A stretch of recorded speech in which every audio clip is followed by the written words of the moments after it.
శతమానం భవతి శతాయ పురుషశ్చతేంద్రియ ఆయుష్యేంద్రియే ప్రతిష్టతి అగ్నిర్వసుర్భవ ఆదిత్యాయ మతేజో భవ విష్ణురివ శ్రీమాన్ భవ బ్రహ్మాయురాయుర్భవ శ్రీవేణుమంగా సమేత శ్రీ వెంకటేశ్వర స్వామి దేవత అనుగ్రహ ప్రసాద సిద్ధిరస్తు.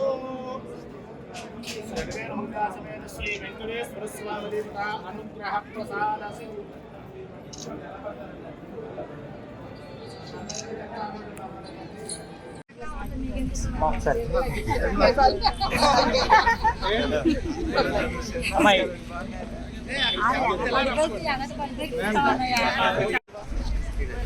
మేడం గారు గుడ్ మార్నింగ్ మేడం గారు. నమస్తే మేడం.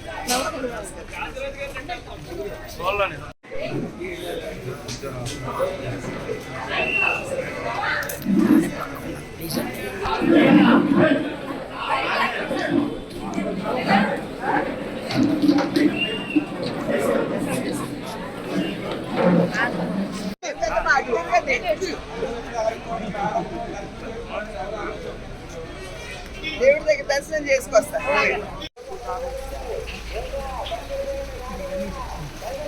మేడం మీకోసం బైక్ వేసుకుని వచ్చింది పాప.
ఆదిత్యాయ మతేజో భవ విష్ణురివ శ్రీమాన్ భవ బ్రహ్మాయురాయుర్భవ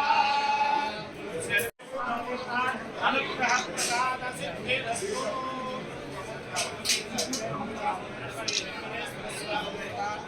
ప్రసాద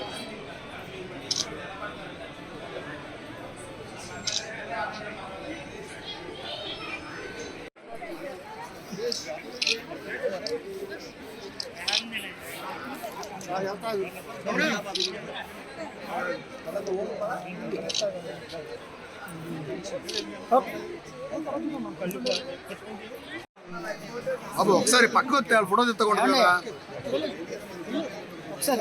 అన్న నుంచో ఓకే సార్ ఓకే రండి అమ్మాయిలు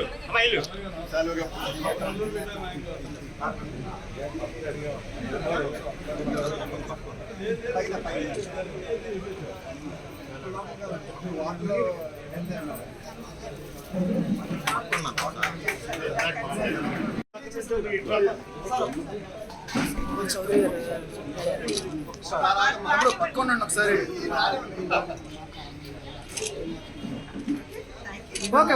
వారి ఆశీర్వాదం భారతీయ జనతా పార్టీ అభ్యర్థులందరికీ ఉండాలి.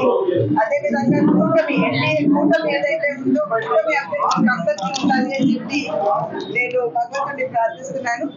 అండ్ రాష్ట్రంలో ఉన్నటువంటి పరిస్థితుల దృష్ట్యా ఖచ్చితంగా ప్రజలందరూ కూడా మార్పును ఆకాంక్షిస్తున్నారు. ఆ మార్పు మే 13వ తారీఖున జరిగేటువంటి ఎన్నికల్లో ఆ మార్పు వస్తుంది అని చెప్పి మేమందరం కూడా గట్టిగా విశ్వసిస్తున్నాము. ప్రజలందరూ కూడా రాష్ట్రంలో ఉన్నటువంటి పరిస్థితుల్ని గమనిస్తూ ఈ కూటమి ఏదైతే నిలబడిందో ఎన్డీఏ కూటమి ఇటు రాష్ట్ర అభివృద్ధిని ఆకాంక్షించిన అటు దేశాభివృద్ధిని ఆకాంక్షించిన ఖచ్చితంగా ఎన్డీఏ కూటమి అభ్యర్థులందరికీ కూడా ప్రజలందరూ ఓటు వేసి గెలిపించాలని చెప్పి అభ్యర్థిస్తున్నాను. అదేవిధంగా ఎండోమెంట్స్ కి సంబంధించినటువంటి సిబ్బంది ఎవరైతే ఉన్నారో వారందరినీ కూడా ఎలక్షన్ విధిలోకి వాడుకోవాలి అని చెప్పి ప్రభుత్వం భావిస్తుంది. అయితే మనందరికీ తెలుసు ఉత్తరాయణ వచ్చింది. ఉత్తరాయణ సందర్భంలో పండుగలు ఎక్కువగా ఉంటాయి. మరి వీరందరినీ తీసుకెళ్లి ఎలక్షన్ డ్యూటీలో పెట్టినట్లయితే కనుక భక్తులు చాలా ఇబ్బంది పడేటువంటి అవకాశం ఉంటుంది.